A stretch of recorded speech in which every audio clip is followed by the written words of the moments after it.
Welcome to Moving Conversations, a podcast for movement professionals by movement professionals.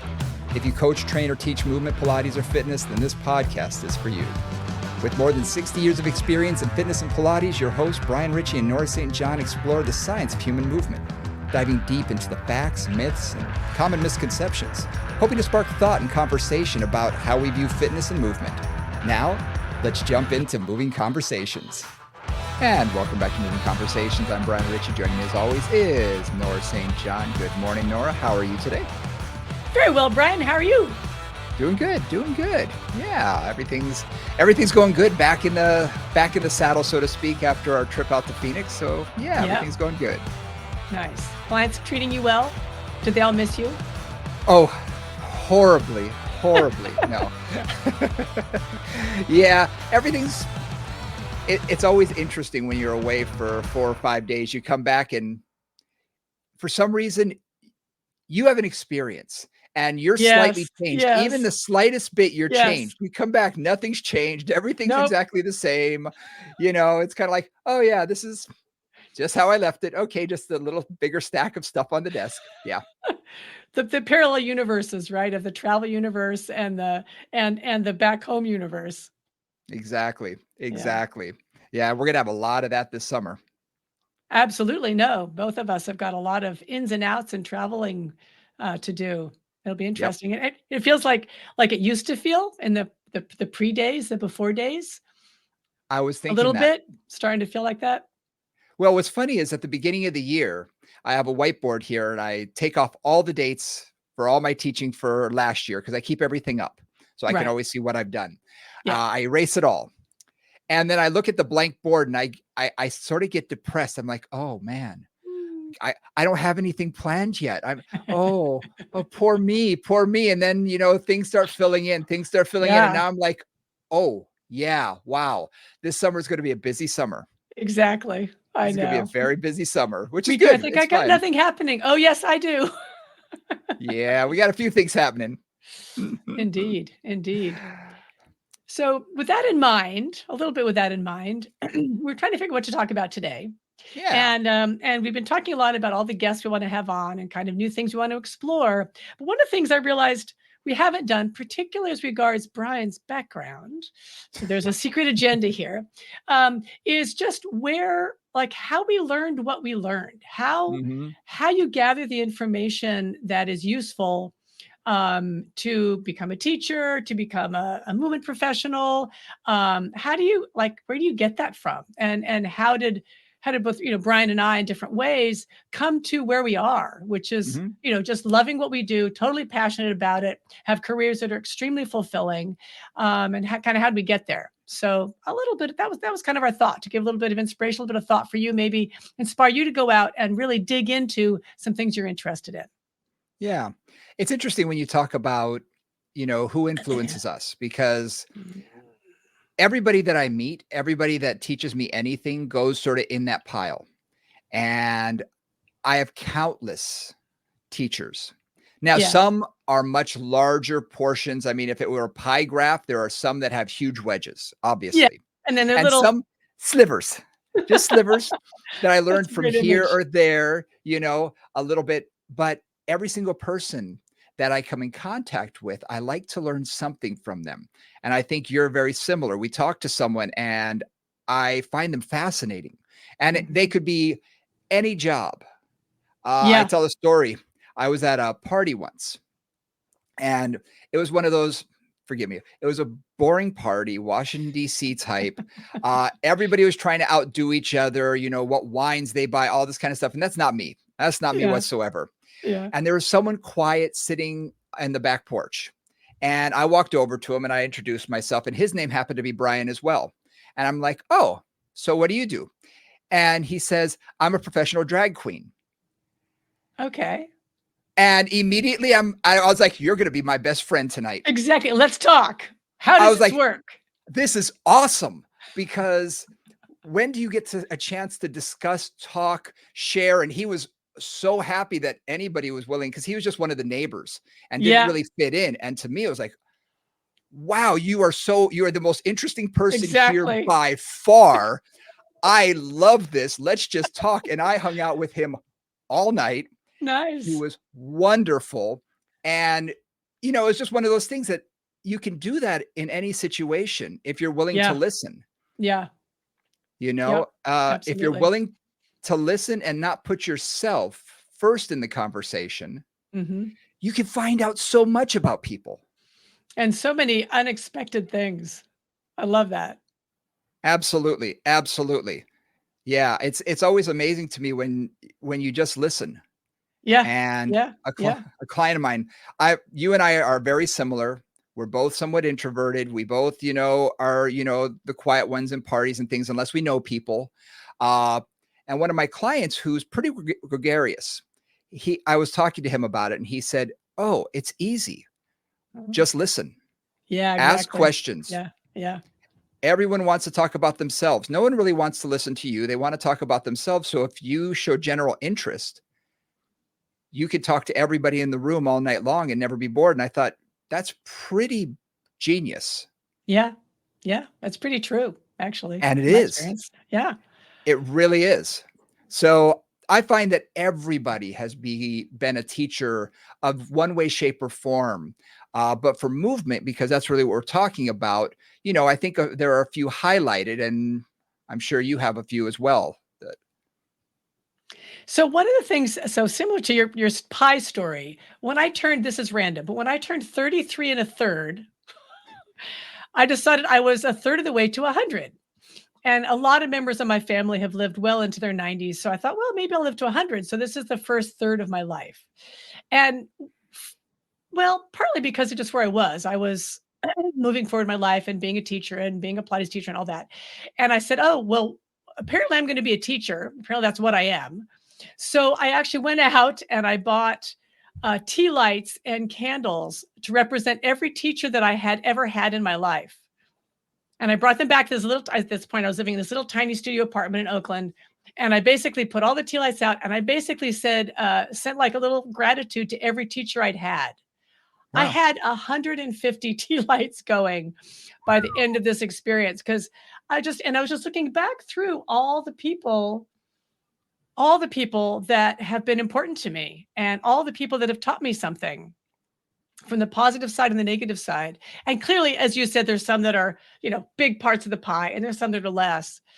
Um, it's also what do you learn and how do you learn it? And Hmm. one of the things that I was a mover from the time I was a kid. My whole family were fairly physical in various ways. My mom was a dancer. My brother was a drummer. My older brother was a drummer. My sister was a dancer. My brother and I are dancers. And it was like movement was what we did. We swam, we hiked, we walked, we biked, whatever we were doing. And so movement was always part of what I loved more than anything. And then once I discovered dance, that was what I really focused on, complex movement. So thinking about growing up in that environment of appreciating the body, of appreciating what the body can do, of exploring the miracle that kind of is the body in terms of, oh, well, can I do this? Well, yeah, with practice, I can do that. That's really where I started was just this intrigue about what the body's capable of, what its Mm, potential is. nice. Nice. Yeah. I was just thinking back, for me, not only for movement, but I've had a lot of careers. I've done a lot of things. I've done everything from stand-up comedy to radio to you name it. I pretty much tried it. If it seemed interesting to me, my mindset is always, why not try? And the worst thing that happens is you fail, or you get bored and you move on. And that's pretty much what happened most of the time. Is like, all right, ready for the next adventure. And in each one of those things that I've done, what I figured out is I need a mentor. Mm, I need mhm. someone that I can ask questions to. I need someone who is willing to hear me out, hear my questions, pull me in, Yeah. you know, and sort of show me behind the scenes, because you don't always get that. You may No, have some natural no. talent, but in a lot of places, a lot of careers, there's very much me against you. You're not going to overtake me. Where there's competitive weirdness that doesn't Yeah. doesn't allow for sharing or for developing each other's skills. It's a lot about, you have different skills than me. I need your skills. You don't have my whatever, all that competitive stuff. Exactly. Yeah. Yeah. Exactly. Mm. And I've always seemed to be the guy who, because I show so much interest and because I'm willing to do anything, my philosophy, and I've told this to my kids, is just show up. Yeah. And when they ask, what does that mean? I say, every job I've ever wanted, I've literally shown up and just said, how do I do this? I Yeah. want in, and I'm willing to work for free, and I'm Yep. willing to do whatever it takes. Yep. And in radio, in stand up, whatever it was, because I showed up, I was sort of, they thought, okay. And then I kept showing up and kept showing up. And eventually, when a position is open, they look at you and they think, well, he's shown up. He's He's sort of still has here. learned. He's still here. That I get my foot in the door somehow. And I've done that through just about every job I've ever had. Mhm. And that has always worked for me in general in life. So yeah, and when you do that, there's usually someone who's willing to say who sees that there's a kinship usually, but Mhm. beyond that, that there's someone who's hungry. Yeah. Yep. There's And if someone who's actually engaged. yeah, and who Yeah. really wants to learn. Yeah. And that's the person who's always sort of said, okay. And I'm always someone, I've told the story to a bunch of clients before. When I got into radio, the person who took me under his wing was actually one of the best voiceover men in Hawaii. And he actually eventually went to Japan to do anime. He's an amazing voiceover work. And he gave me a commercial to do. I had just started and I was actually getting paid, and he gave me a commercial to do. And I did it in a wild, crazy voice. And in a big meeting, we had a big meeting with everybody, all on-air talent, salespeople, everybody. He played it. And he looked at me and said, this is one of the worst commercials I've ever heard. He looked at me and said, but I got to give you so much credit for the cojones you had to just go for it. And that's what won me over with him. He said, see me after the meeting. And he said, I'm going to teach you how to do this. Awesome. And he took me by the hand. And when he left to go to Japan, which was about a year and a half later, I took over his job for 6 months as Nice. production director at, I think I was 19, Wow. of the #2 radio station in Hawaii. I mean, that was one of those things that I just sort of lucked into everything and just sort of kept stumbling my way forward. Yep. But because I showed interest, because I was willing to try and make a fool of myself, which you and I sort of joke about all the time, we're willing to go for it. It doesn't matter to us if we fall on our face, it's all for fun, you know? But yeah, and I find that those mentors are essential to our growth Yeah. and, our, advancement. I think about yes. And it's for me, what was interesting was this may sound funny. I didn't necessarily recognize the mentors that I had. I kind of had an Mm, image of a mentor that never quite showed up. And I had an interesting time realizing like that's a mentor I have a vision of, but it's not actually mhm. the mentors in my life. And this really came to me. I think I had some picture, and this is just coming from my background of some teacher that's going to sort of come in and take you under the wing and tell you what to do. And that never really worked for me. I was very, I'm not sure stubborn's the right word, but or anti-authoritarian because I nobody would ever think of me that way. But I was very independent Mhm. always, and I was always like, "But that's an interesting idea. Let me see if I believe that." Right? I never. I was. I say this about a good friend of mine who's a wonderful teacher, but who's also a wonderful student and a wonderful disciple, and has worked with many mentors over the years, and literally just sits at their feet and absorbs absolutely everything from them in a very, very open-hearted way, and then makes it their own. But really does the absorbing first. And I've never been good at that. I've never been good at like having somebody else tell me what I should be thinking or doing. I've always been, it's just that's always been tough for me. So there you go. And at one point when I was working with Diana Harold at St. Francis, who was my primary boss when I was first learning Pilates, it took me about a year and I realized, oh, this is my mentor. And she did not teach by she led by example. She Mhm. led by basically treating people with a phenomenal amount of kindness, clarity, and goodwill. And it was like, oh, that's actually my mentor, is just watching her do that. She Mm. had a phenomenal faith in the body.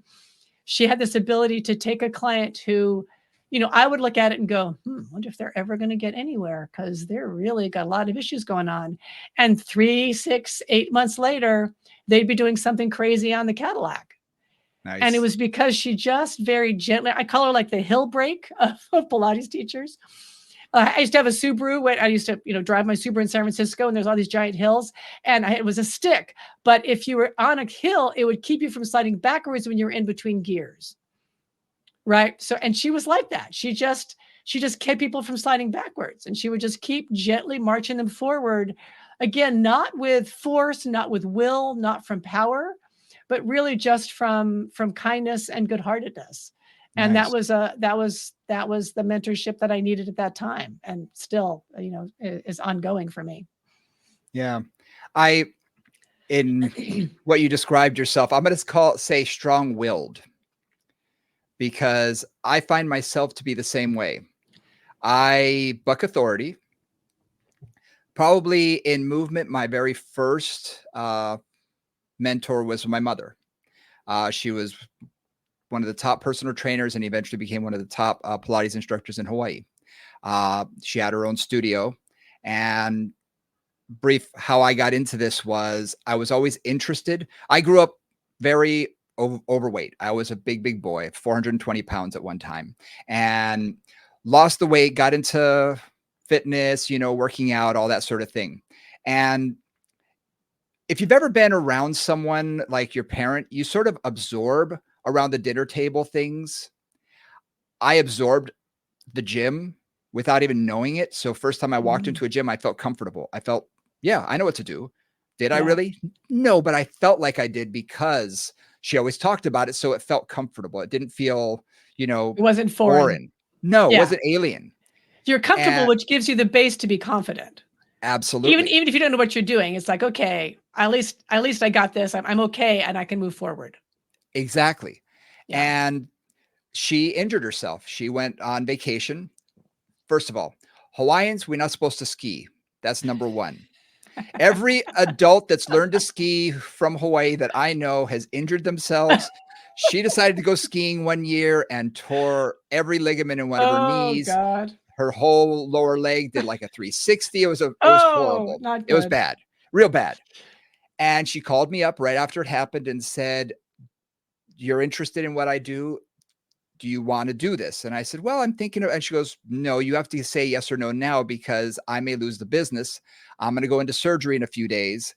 I need someone to take over. And I've Yeah. got 3 days to make you a group aerobics instructor and a personal trainer. We have 3 days." Holy moly. Okay, let's go. And yeah, so we did it. And I worked with her clients and, you know, you've met her before. She's fairly strong-willed as well. So she was back as soon as she possibly could, and basically I became her hands. And so my hands were on the client, correcting form and things like that. And she really taught me. And I found that I had an intuition for the game. And and she said that immediately. She said, "You have to trust your intuition because you've got it. Not everybody does." And in mentoring other people here in my studio, I've realized that some people just have it, and other people, as much as they want it, it doesn't come natural to them. So I got lucky. I sort of stumbled into this career, backwards because I was floundering in school, didn't know what I wanted to do. And I went from being a mediocre student to being a 4.0 student immediately as soon as I got into this field. It was like everything made sense. Even things that I thought shouldn't, that I fought for years. I don't want to take physics. I don't want to take chemistry and biochemistry. Oh my gosh. And as soon as I got into it, I was like, this makes sense. I understand this. Why do I understand this? I don't know, but I understand. And that told me, okay, this is where I need to be. And that's when I focused all my attention toward, you know, fitness, movement, exercise, physiology. So I want to so this kind of gets us up to our beginning in a way, but I want to step back and I want to talk about intuition Mhm. for a moment because I find it I think it's an interesting thing. There's a lot of people that say, "Oh, I'm an intuitive mover, or I'm an intuitive teacher," or whatever. And this is how I think of intuition when Mhm, I'm using it in that realm, like when I'm mhm, using it with a client. I think of that intuition as not being some magical thing that pops out of the air. mhm. I really think of it as developing an extremely robust database that helps to inform what you're seeing at an unconscious level, if that Yes, makes sense. Right. So I feel like for you, you absorbed at your mother's knee, as it were, literally, literally. because of your mother's knee anyway. Right. You absorbed that ability to look at a body and see a body and think about it like at the dinner table and then working with her. Mhm. And for me, a lot of that came from watching bodies in dance class, right? Mm, And going like, okay, that body's better than that body. Why? What are they doing? What skill do they have? What mobility do they have? What is the characteristic of that movement that allows it to be more effective or more beautiful in this situation? sure. And you spend 20 hours a week staring at bodies moving and things go in, right? Your Mhm, database gets built. And one of the things that I think about for a lot of teachers in this work, and with personal trainer or Pilates or whatever it is there is just some time that has to be put in. And you have to love that time. It's not just putting the time in, because I know people who phone it in on a yep, regular basis in yep, terms of their teaching, and you see it all the time. And that's not it. If you actually care and you pay attention and you're on it and you're in it, then that's where you learn, right? It's being present, it's paying attention, it's being on it. And that's what builds that database and builds that knowledge background that then can become intuition mhm, and can become that like little insight that goes, I think I need to work on rotation with that client, or oh, that shoulder, what is going on there? I think they need to work on their thoracic mobility, like yep. whatever it is. Those little hits that you get come from developing that really robust database through paying attention and through really enjoying what you do. If you're paying attention with enthusiasm, right? Mhm. For me, I couldn't agree more. I'm gonna add one thing to it, Yeah. okay? For me, intuition is the culmination of all that information put into the database, but being able to quiet your mind and get out of your own thoughts and out of your way. Amen. Out of your shoulds and out of your boxes. Bingo. Yes. Because there are Yes. times when I get quiet Yep. and a client will say, "What are you thinking?" And I'll just, for whatever reason, something pops into my head and I say, "I need to focus on this." Yeah. I don't know why. It's all that information from the back of my brain, that database is chugging along and it says, "Here's what you need to do." And I don't always know at that moment the reason why, Yeah. but I trust that little voice that's whispering to me, focus on this. I had it happen this morning. Client came in and there were just issues talking to me. And he said one exercise, he felt something going on. And immediately my brain was like, do, do, do, do. And Mhm. okay, I knew the rest of the session immediately. Yep. And if you can get out of your own head and not second guess yourself, not get into the would, should, could, what, Yep. what would this person do, that person, it was just, okay, you get quiet within, you listen to it, and it will help to inform that. So for me, it's quieting that voice because sometimes I do get in my own head and I start overthinking, and then there's no intuition. Then there's clutter. Right. There's Exactly. You're clutter. blocking yourself. So, but that being said, like one of the things I think you and I both do is we do a lot of teaching of students, Mhm. personal trainers and Pilates teachers. And one of the things that this is kind of going against what we both just said, but there's also a way in which you have to build a strong foundation of understanding. Yeah. So there is some basic fundamental. This is how the body works. This is what anatomy does. This is what this movement will do for you. These are what these movements are. This is good form. This is good posture, or at Mhm. least this is better posture than that, because there's always debates about what's good posture, whatever. But that idea that you also have, like, you have to, in some ways you have to build the boxes first Yeah. and live within the boxes enough to be able to move past the box.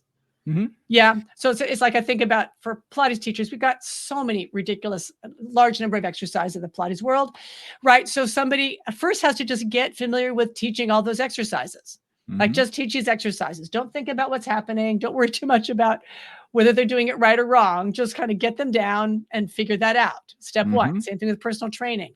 What is a bicep curl? What is a tricep press? What am I looking for in a plank? Right? All those things. And then once you've gotten those down, then you start to see the subtlety. It's like you get Mhm. step one, and then you see the layers of each of those things. And it's in Yeah. that layers that you start to then be able to develop your intuition and expand your database beyond, I should do this after this, or this is the order of things that I do it in. Yeah. It's the foundation. Yeah, it's a foundation. Without the foundation, like you said, learning all the exercises first. You can't correct an exercise until you know the exercise. Right. And you can't, in my opinion, you can't properly correct an exercise unless you've done the exercise. You know how it feels on the body, you know what's working, you understand, from your own body's perspective what went on. And yes, there are some people who have gone beyond that and can do it. We hear about people who are paralyzed and things like that. So I'm going to talk about the other 95% of people out there. You need Yeah. to be able to do it on yourself first. How does it feel? What's working? What's not working? Da da da da da. That informs that database.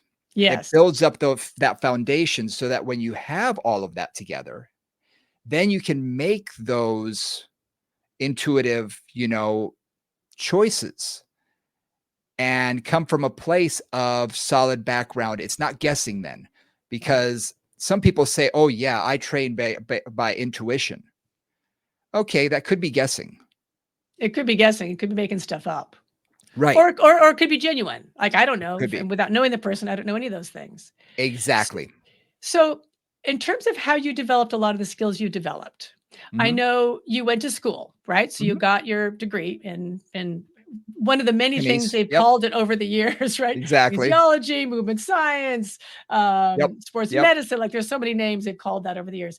Um, and then you also, and you learned on the job a lot. You did a lot Yes. of just putting the hours in at the gym.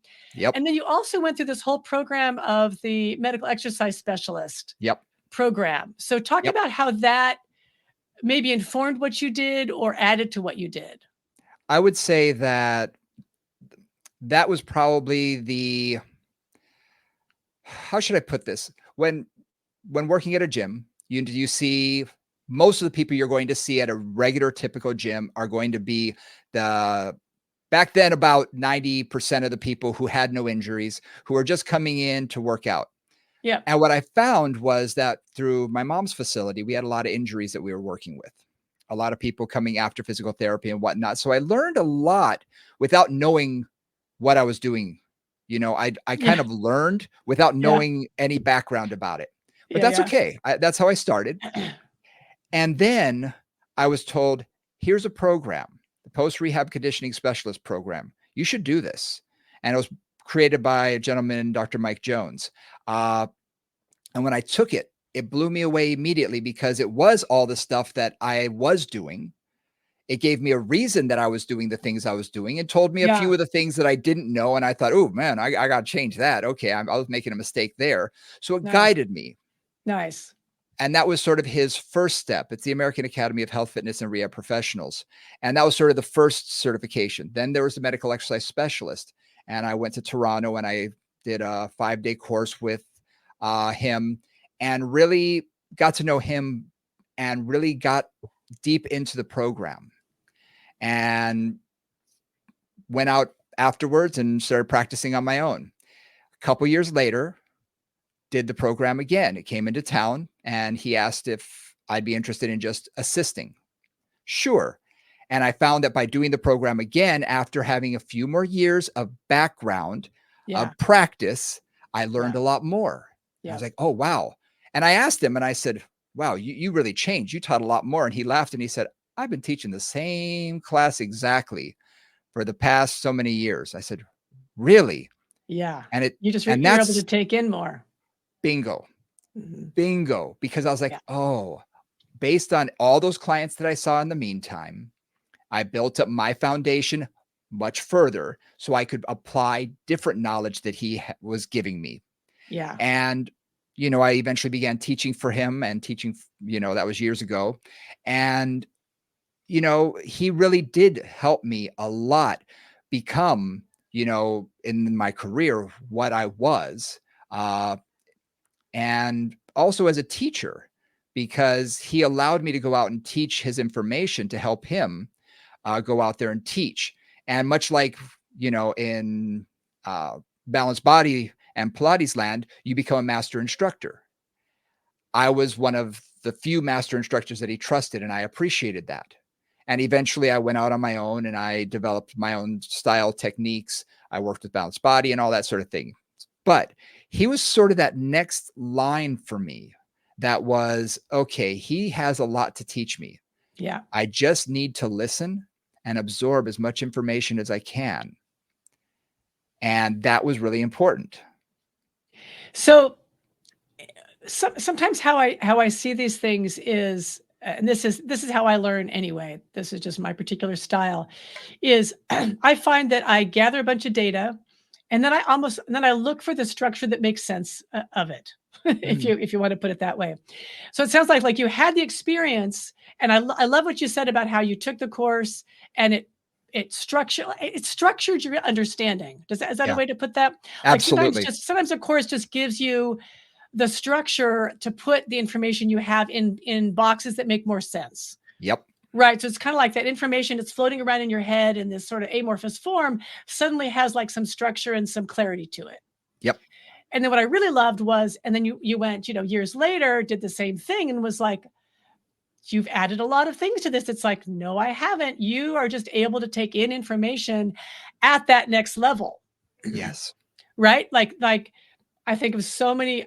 This is a movement related moment, but I remember I was sitting in a ballet class at one point, and I was turning my legs out, and I was like, "Oh, that's that external rotator they've been telling me about for the last 20 years." Like I Yep. really hadn't felt that particular muscle doing that particular thing till that particular moment. Yep. And then I also use an example with a client, and Brian's heard this example, but I had a client I worked with forever, like once a week for 16 years, or more or less. And at one point we're working on her hip flexors. From the moment she came in, she had hip flexor pain, anterior hip flexor pain on one side. And I was trying to get her to basically kind of soften the front of the hip and allow the hip to flex without using the superficial hip flexors. That was kind of my goal. Okay.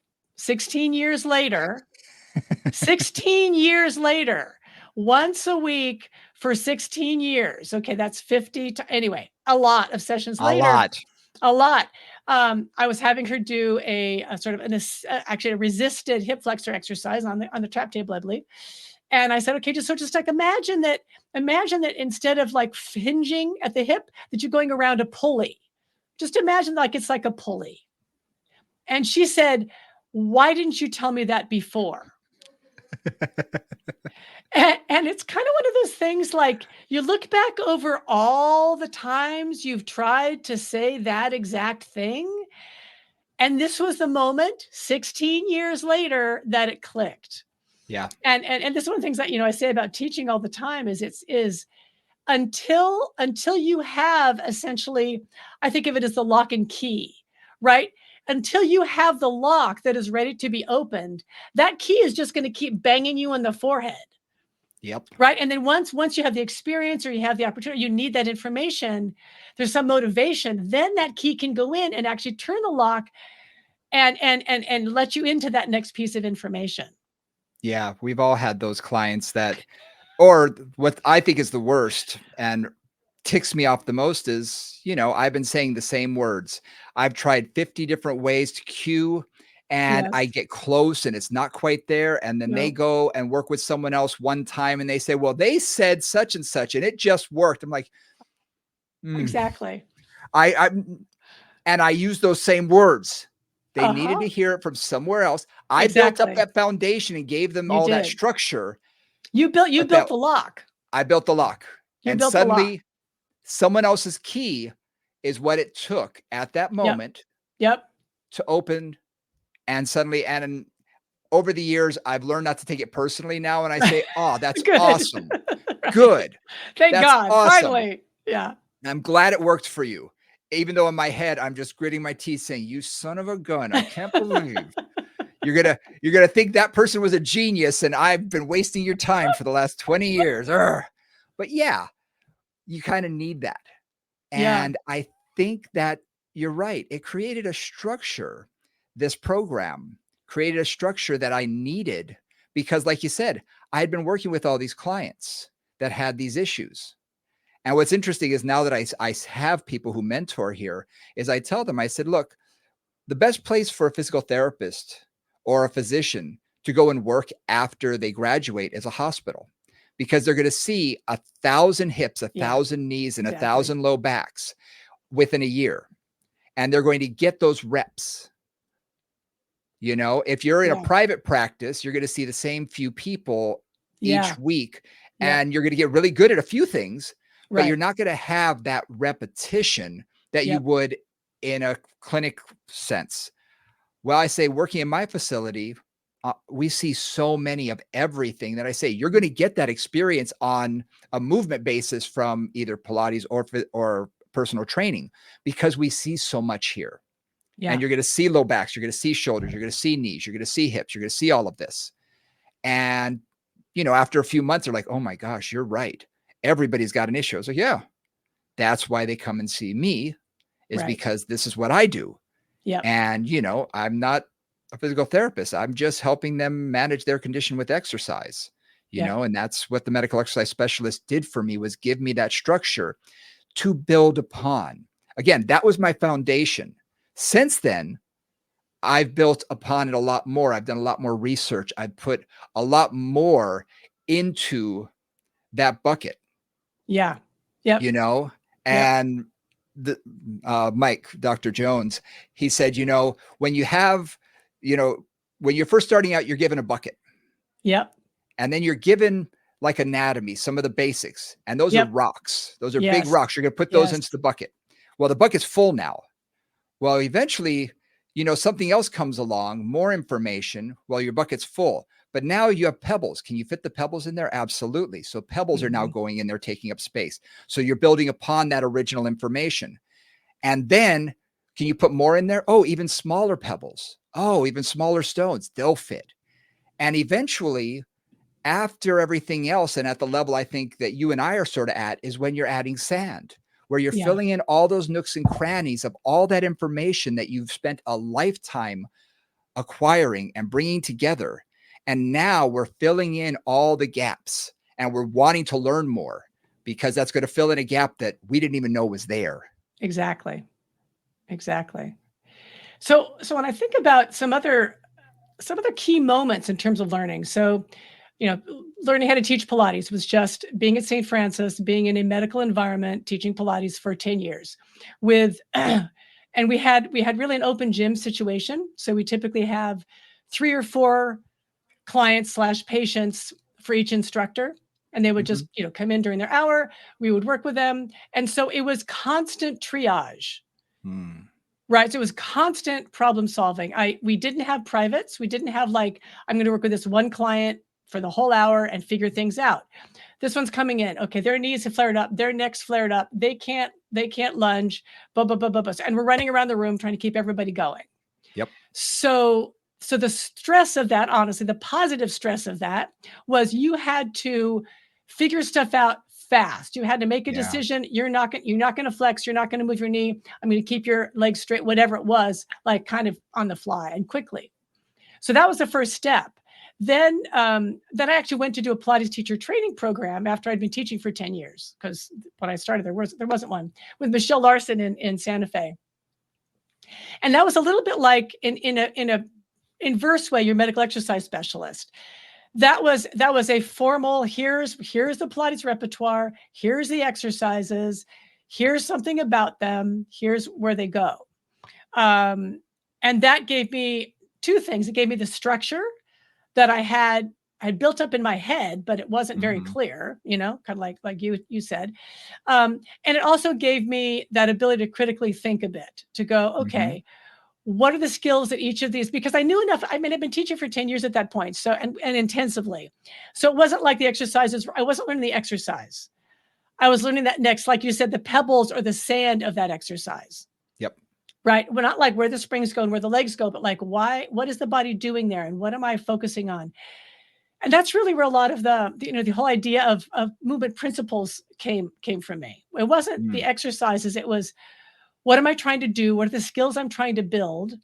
How am I improving this entire structure in front of me? So Mhm. that gave me that structure piece. Then working with Eric Franklin on imagery, I did 2 years with Eric Franklin, which was powerful in terms of taking again what I knew and opening it up.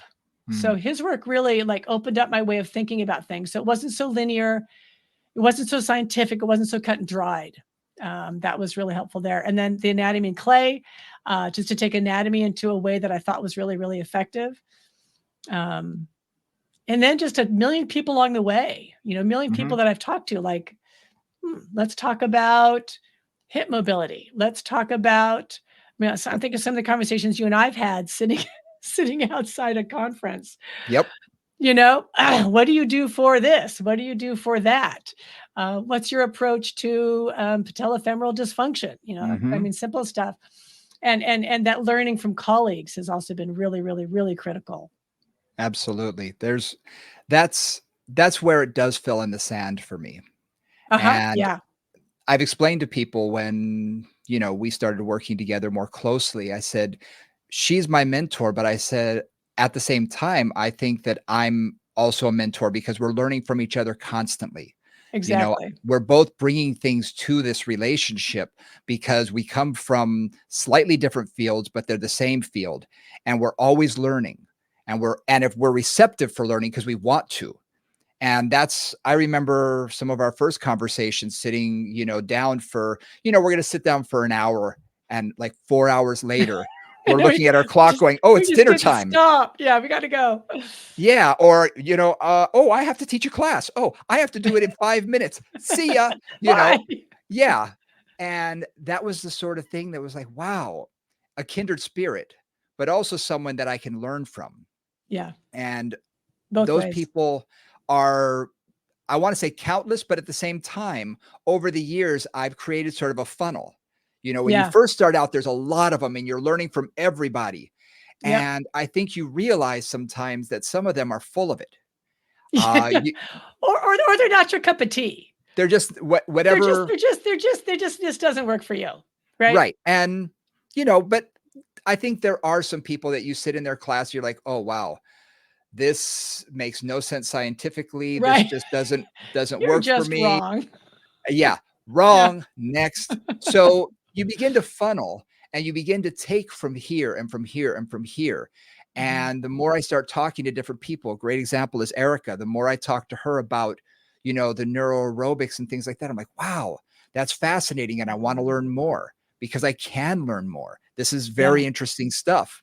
Yep. And another reason why I wanna have on guests because I want to learn from all these people. And I'm going to tell you right now, there are probably going to be some people after we've interviewed. I'm going to say, "You know what? I'm not exactly sure that was 100% my cup of tea, Right. but it's interesting information. I'm willing to listen." Uh, but for the most part, I think that the people that we surround ourselves with are some of the highest quality in the movement game. And I have you to thank for that because you sort of opened that door for me, with Pilates and balanced body and things. I started learning and meeting people who were of like-mindedness, but of a slightly higher caliber that I was like, "Ooh, I feel really good around these people. And I'm learning constantly. This is where I need to be." What I kind of love about the environment that we get to live in, I mean, really, we're kind of privileged to live in Mm, with a lot of the teachers that we work with and the presenters that we work with, is one of the things that I kind of love is when I'm working with somebody who is a real, like they have a specialty in a particular area. yeah. Like I'm thinking of this gal Stephanie Camella from Zebrafish Neuro, and she works with spinal cord injuries. Like she got out of school, UC Davis, and basically just started working with spinal cord injuries, and that has been her passion. So her like where she and I there's a lot of places where we overlap in terms of our understanding. And then she has got a whole nother understanding of the nervous system, how the nervous system is affected by a spinal cord injury, the uniqueness of each person's experience with a spinal cord injury, how you stimulate the body, both the nervous system and the muscular, the myofascial system, if you will, to make a change. Like, Mm, so talking to her is just, it's taking what I do, but it's through a different lens. Like yes.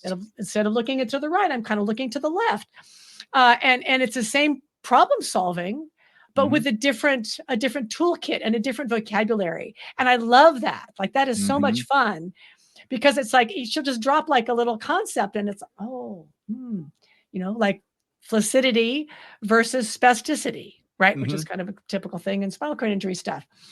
Those things that we don't run into in ordinary clients, but that idea of muscle tone having a broader expression than just one is like, yeah, like some of my clients are like super, they're not spastic because that's not what they are, but just super like tight muscle tone. And other yeah, ones are like that, everything's kind of mush.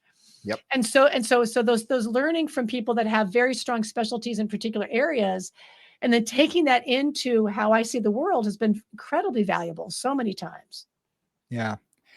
I remember a time when I was applying for a job, and the person actually pulled me aside, and, they had there was this questionnaire, and it was a very intense, like 10 pages. I would remember it Well, was long. And one of the questions was, what is your style of teaching? Are you a mm, cheerleader? Are you a mm. psychologist? Or are you a drill sergeant?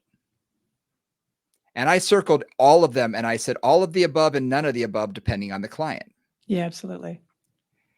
And that really let me, and I had never put it into that context before. Sometimes you have to Yeah. be asked a question before you realize, what your answer is going to be, obviously. And I sort of sat there and I thought, yeah, everything depends on the client in front of me. And as a teacher, everything depends on the students in front of me.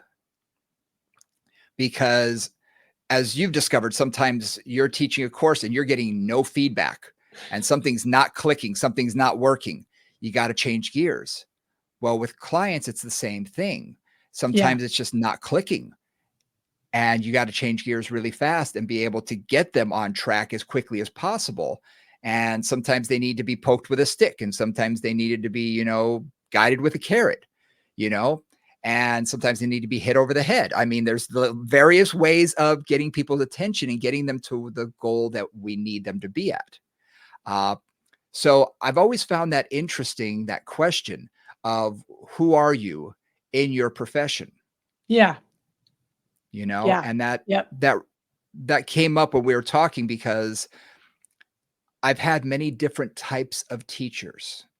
Last Mhm. night I was talking to my son and I was talking about the movie Whiplash. Uh, he and I talk a lot about superheroes and all this kind of stuff. Well, J.K. Simmons' name came up because he was in a superhero movie, and I said he's in one of my favorite movies of all time. And so it's called Whiplash. It's about a teacher and his student in music, and how this teacher is quite abusive. That was his style, very abusive. And when I watched it, I actually had someone in my life, one of the most formative teachers I've ever had, who was my ROTC instructor, Sergeant Major Kenneth Ching. He was by far, at that time in my life, what I needed. He was abusive unbelievably. He called me every name in the book because I was the biggest guy he'd ever worked with. And he called me every name known to man. I mean, Mm. but it toughened me up in a lot of respects. But he taught me more than almost anybody else. And I was explaining this to my son. I said, at that moment in my life, that's what I needed. Yeah. And Yep. that resonated with me more so than other teachers who may have taken me by the hand and just said, oh, it's okay. Why don't we do? No, I needed someone at that time to teach me respect, to teach me discipline, to teach Yep. me.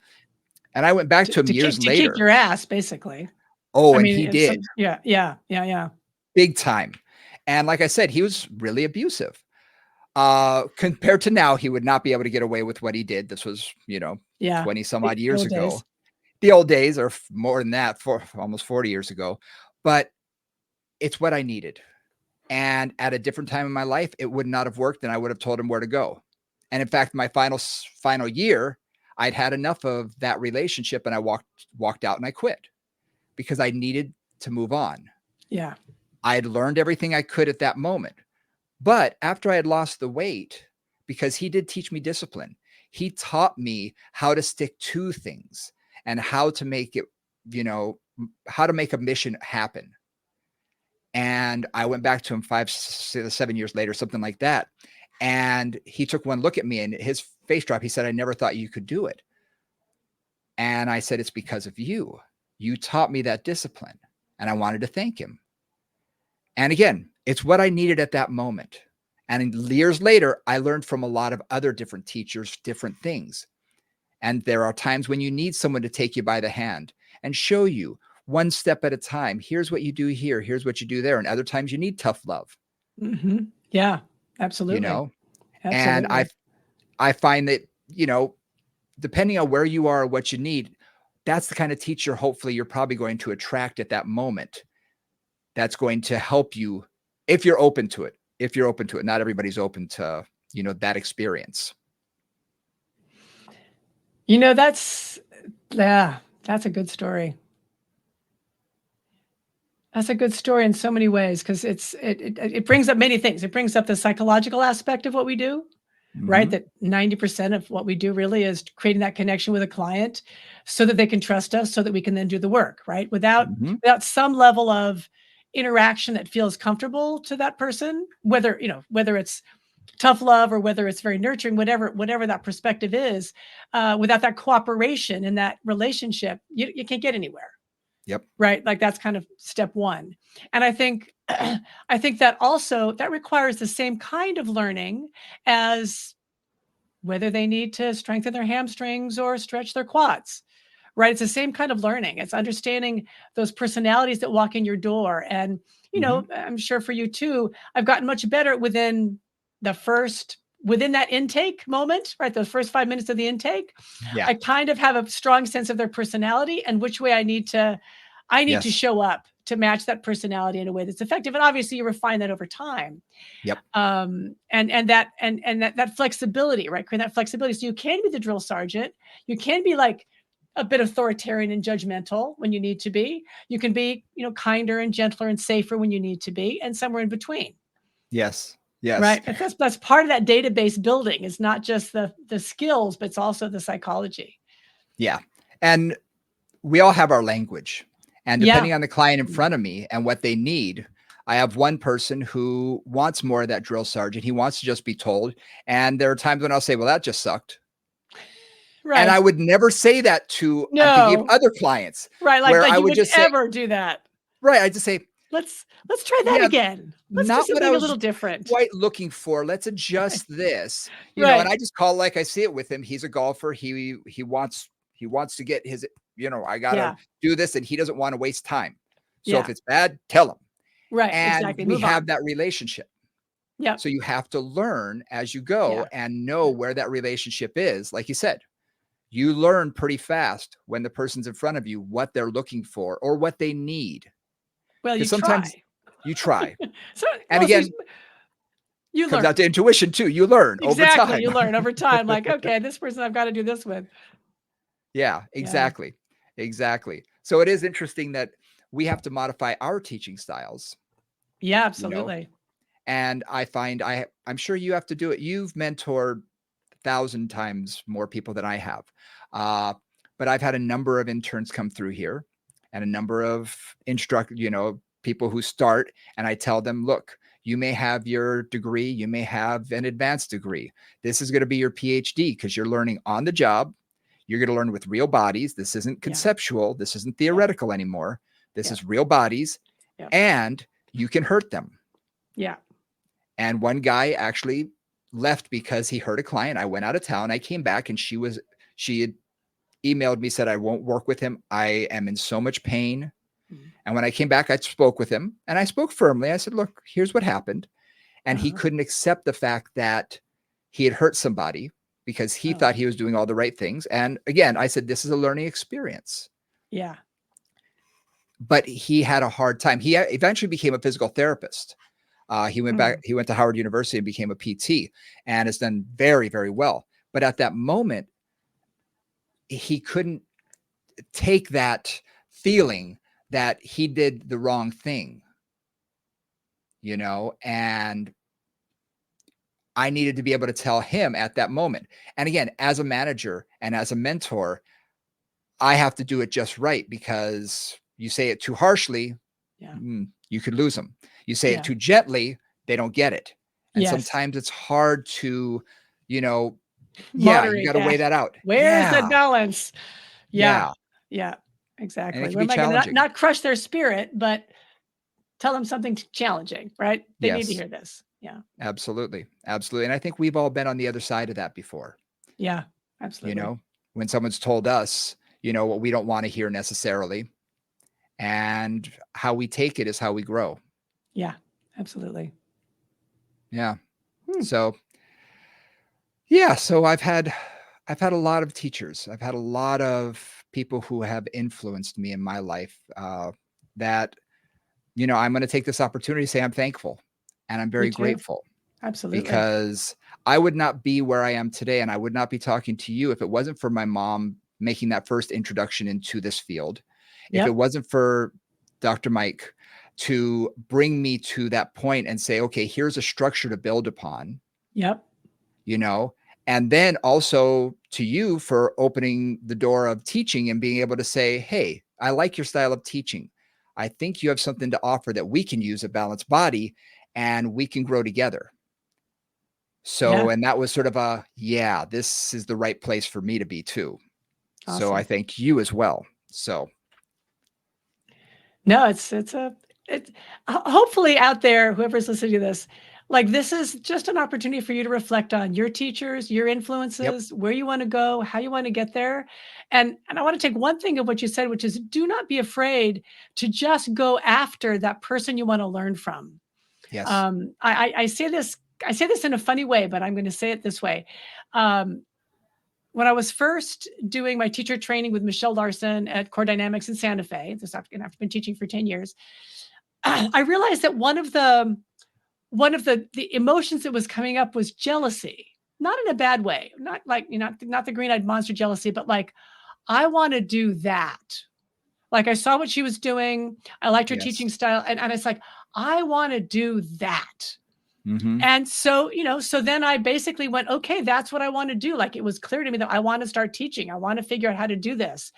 And that's where I then started to put my manuals together and started teaching at Turning Point and going on from there. But a lot of it was then really watching her teaching, watching not what she was saying, because that was not the news, but how was she bringing it across? How was she getting people involved?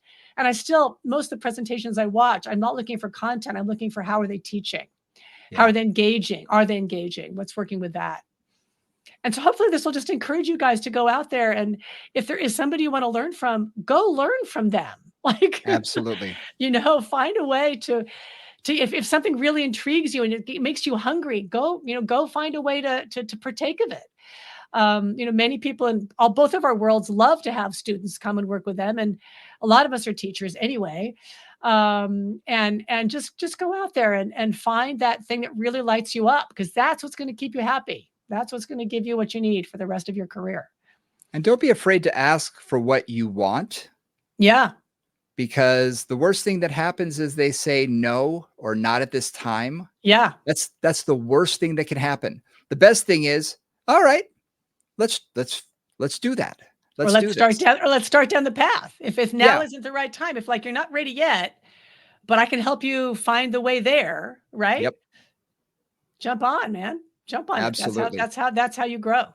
Yep. Absolutely. Absolutely.